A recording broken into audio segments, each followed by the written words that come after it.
Hi అండి. Welcome to పన్నీడ family రుచులకి స్వాగతం సుస్వాగతం. మా ఇంట్లో నేను చేసే టమాటా రసం చాలా ఇష్టంగా తింటారనమాట. మరి లేట్ చేయకుండా వీడియోలకైతే వెళ్ళిపోదాము. మరి దానికన్నా ముందు మన ఛానల్ ఎవరైనా కొత్తగా చూస్తున్నట్టయితే ప్లీజ్ సబ్స్క్రైబ్ చేసుకొని పక్కనే ఉన్న బెల్ ఐకాన్ని క్లిక్ చేయండి. ముందుగా మనకు కావాల్సింది టమాటాలు కదా, టమాటాలని ఒక 5 టమాటాలు పండినవి తీసుకున్నాను. ఇలా 5 టమాటాలు అయితే సరిపోతాయి. అలాగే ఇంకా నేను కొద్దిగా చింతపండుని కూడా తీసుకున్నాను. సో చింతపండు అనేది ఒక పెద్ద సైజు నిమ్మకాయ ఎంత సైజు ఉంటే సరిపోతుందనమాట. ఇప్పుడు టమాటా ముక్కలు అయితే ఈ మాదిరిగా అయితే పెద్ద ముక్కల కింద కోసుకున్నాను. మిక్సీలో ఆడుకోవడానికే కదా.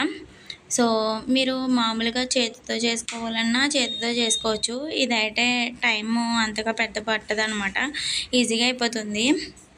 సో ఇలా ఫాస్ట్గా అయిపోవాలి అనుకుంటే కనుక ఇలా చేసుకోండి. టమాటా ముక్కలు అయితే పెద్దగా కోసేసి అలాగే చింతపండుని చూపించాను కదా, ఆ చింతపండుని కూడా వేసేసుకొని మిక్సీ సార్ మూత పెట్టేసుకొని మిక్సీ పట్టుకోవాలన్నమాట. మిక్సీ అనేది మెత్తగా పట్టకూడదు, కొద్దిగా వీడియోలో చూపిస్తున్న విధంగా అయితే ఈ విధంగా చేసుకోవాలి, కచ్చాపిచ్చాగా అనమాట. సో ఒక గిన్నె తీసుకోవాలి. ఇప్పుడు ఒక గిన్నె తీసుకొని ఒక స్ట్రైనర్ దాని మీద పెట్టుకొని మనం టమాటా అండ్ చింతపండు మనం ఆడుకున్నాం కదా, ఆ ప్యూరీని ఇందులోకి వేసేసుకోవాలి. ఇలా వేసుకున్న తర్వాత ఒక స్పూన్ సహాయంతో మనం ఇలాగ అనుకుంటే కిందకి వాటర్ అనేవి దిగుతాయి అన్నమాట. దీనిపైన మనం ఒక్కొక్క గ్లాస్ అనేది మనకి చింతపండు రసం అనేది ఎంత కావాలో అన్ని వాటర్ అయితే పోసుకోవాలి. ఇలా పోసుకొని బాగా కూడా మనం స్పూన్ సహాయంతో మనం బాగా ఇలాగ మ్యాష్ చేసుకోవాలి. అవసరమైతే మీకు స్పూను కుదరకపోతే కనుక చేతితో కూడా మ్యాష్ చేసుకుంటే మనకి చేతితో అంటే ఇంకా మరి కాస్త బాగుంటుంది అనమాట. సో ఈ విధంగా మనం చేతితో అంటే మరింత రుచి పెరుగుతుంది అనమాట. అదే ఇదివరకు టమాటా రసం మనం ఎలా చేసేవాళ్ళం అంటే చిన్న ముక్కల కింద కోసుకొని మనం టమాటాలు అనేది బాగా పిసికి ఉప్పు అది రాసి చక్కగా పిసికేవాళ్ళం అనమాట. ఇప్పుడు లేటెస్ట్కి తగ్గట్టుగా మనం నడుచుకుంటున్నాం కాబట్టి ఇంకా అలా చేస్తున్నాం అనమాట. సింపుల్గా ఏ ప్రాసెస్ మనకి బాగా ఇష్టపడతాం కదా, సో నేను కూడా అలాగే చేస్తున్నాను అనమాట. టమాటా రసాన్ని అయితే తీసుకుని పక్కన పెట్టేసుకున్నాం కదా, ఆ తర్వాత నేను చూపించే ఇంగ్రీడియంట్స్ వేయండి, మంచి రుచి పెరుగుతుంది. ముందుగా ధనియాలు, మిరియాలు, అలాగే ఎండుమిర్చి, జీలకర్ర, మెంతులు, అలాగే కొద్దిగా కందిపప్పు వేయండి. కందిపప్పు వేయడం వల్ల మనకి కొద్దిగా చిక్కదనం అనేది వస్తుందన్నమాట. ఒక్క స్పూన్ కందిపప్పు, అలాగే ఒక్క స్పూన్ ధనియాలు, ఈ రెండింటిని కొద్దిగా ఫ్రై చేద్దాము. అంటే మనకి కొద్దిగా దోరగా వేగితే మనకి బాగుంటుందన్నమాట. ఇలా కొద్దిగా వేగించుకోవాలన్నమాట. ఇలాగా కలర్ మారితే సరిపోతుంది అనమాట. అలాగే మిరియాలు, అలాగే జీలకర్ర, ఇంకా మనం మెంతులు చూపించాను కదా, ఆ మెంతులు కూడా వేసేసుకోవాలి. ఇలా వేసుకొని బాగా రోస్ట్ చేసుకోవాలి.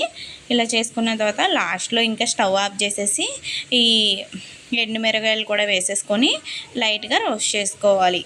అంతేనండి. ఇవన్నీ కూడా ఇలా వేగించుకొని చల్లారిన తర్వాత మిక్సీ జార్లోకి వేసుకొని చిటికెడు పసుపుని అలాగే రుచికి తగినంత ఉప్పుని కూడా వేసుకొని గ్రైండ్ చేసుకోవాలి. ఇలా గ్రైండ్ చేసిన తర్వాత ఒకసారి మిక్సీ జార్ ఓపెన్ చేసి అందులోకి వెల్లుల్లిపాయల రబ్బల్ని ఒక 5-6 వేసుకొని ఇది కూడా గ్రైండ్ చేసుకోవాలి. ఇలా గ్రైండ్ చేసుకున్న పౌడర్ని చిన్న గిన్నెలోకి తీసుకుని పక్కన పెట్టుకోవాలి. ఇందాక మనం టమాటా రసాన్ని తీసుకున్నాం కదా, దాన్ని అయితే ఆ గిన్నెని అయితే పొయ్యి మీద పెట్టేసుకున్నాను. అలాగే మనం ఇందాక పొడి చేసుకున్న దినుసులతో చేసుకున్నాం కదా పొడి, ఆ పొడిని మనం ఇందాక టమాటా రసంలోకి వేసేసుకుంటున్నాను. ఇలా వేసుకుని ఒకసారి బాగా కలుపుకోవాలి.